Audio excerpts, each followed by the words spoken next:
well-known economist Dr. Oscar Nigil is here with me on Going Beyond today. He's been an extremely interesting person to talk to, and I know that you out there are probably listening with great and rapt attention. Now, Oscar, of course, you were talking about contacting people and helping, etc. That's probably in your genes in a way, because I do know that, you're a former MLA and you've been involved in doing stuff like this. Tell me about that. What's it like to be part of the Legislative Assembly in the state? It all depends on the individual. It's when an individual makes things happen. You have to make things happen. Yes, of course. Sure. So, which I said again, reaching out. If you can reach out to people, reach out to the ministers, reach out to your fellow MLAs, reach out to the chief minister, most importantly, and then if they see that you are doing work, immediately they are there to support you. And once you have the support, anything is possible. Anything meaning which is within the law. I always tell people, come to me, what is within the law, we will do it. Because I believe in that. We followed. Don't do things which are wrong and then expect me to support you. No.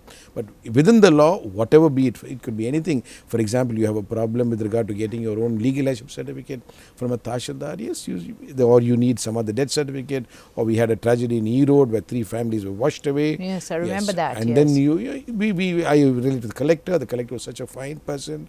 He made all the efforts to do it. So it's a question of again reaching out to people and then looking at their issues, because there are hundreds of issues that can be solved. There are issues that cannot be solved also. It will be a very simple issue also. Even a person can have a problem being harassed in front of a house, a lady being harassed in front of a house, and a whole lot of people parking there and not even allowing to enter. She has difficulty, there is no redressal. But it's possible. So it's here that we come in and we talk to people and make issues. As I said, there are good officers who will immediately take up the case. Right. Now, that was at a time when you were full-time professor at Loyola College, right? So how did you manage to... Yeah, the second time, no, I went on leave, on long leave, on a sabbatical. Okay. Of course, so that, which meant I was still going to college and all that, but I was not doing full-time, doing my teaching. I went on a sabbatical. And to do this? Yes, because it would mean I couldn't do justice. Of course, to both. So, and I was on various high-power government committees. So right through I was on various, which meant a lot of traveling. And the idea of being on these high-power committees is you meet lots of people. You meet people with the district collectors, you meet the district administration, you travel the whole of Tamil Nadu. So the end of it all, everybody knows you. Right. So... Right. And you have to make that effort, and not everybody is put on those high-power committees. Right. So did you actually enjoy that part of your career? If I can call it career, but did you enjoy doing that? Every single moment of it. Really? Because obviously, Oscar, everybody knows you as being very much of a people's person. So you're probably very well suited for the kind of thing we are talking about.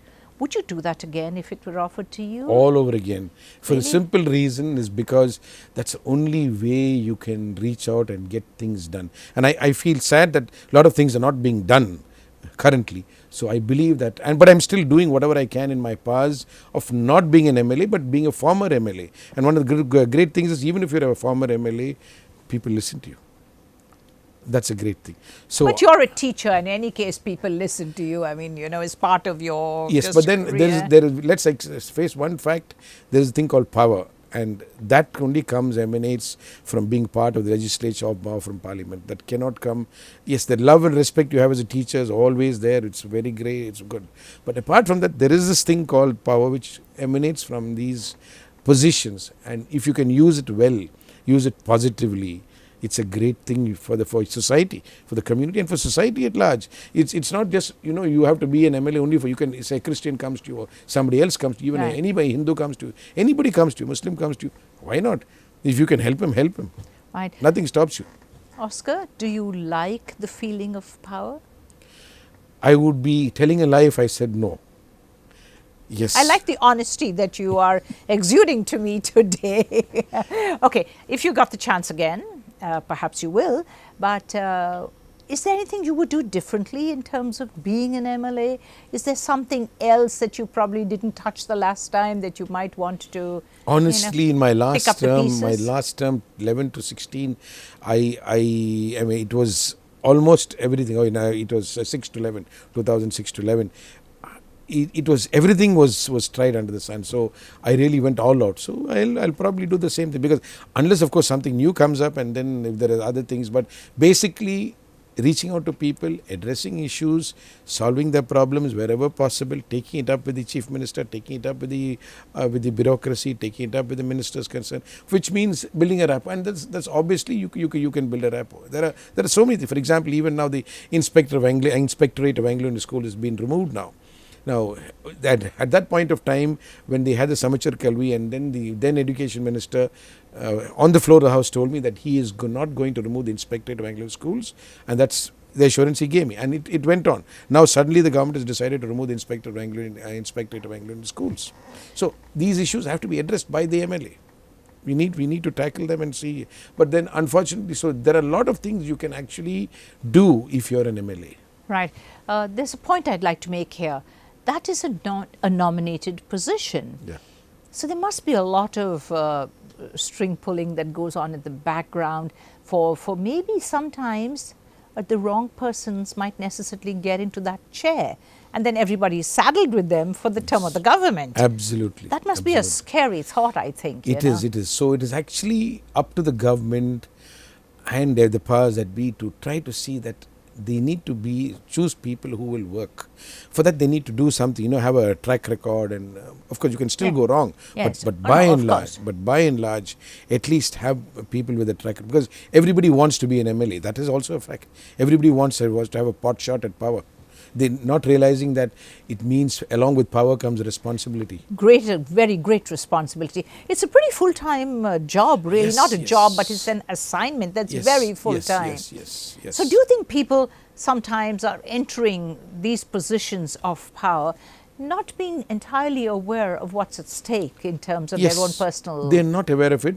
They just want to have some kind of an authority and probably a tag. Not with the motive of really saying, yes, I need to deliver, I need to do this, I need to help out people. It's just okay in the fray. Everybody, let me also jump into the fray. Let me give it a shot. Let me give it a shot. Well, I do hope that perhaps one day again you will get the position that you have probably handled very well. And I really want to thank you, Dr. Nigil, for coming here. It's been my pleasure to have you. Thank you so much. And we've been listening to you not now, but down the years from NDTV as well. And you've been doing a great job. So having an anchor from Chennai was a great thing itself. And then of course, it was. I know you had many fans, even including the former chief minister. That's all in the past. Thank you so much, Oscar, for being here with me. And it's been my pleasure that you could stay here with us, as it has been my pleasure to have such a marvelous guest here today. I'd like you to keep watching us on Going Beyond every single weekend. Please remember that you're always going to have somebody who's very interesting, somebody who has a great story to tell. And I think that as a channel, it is our duty to tell that story. So until the next time, bye for now.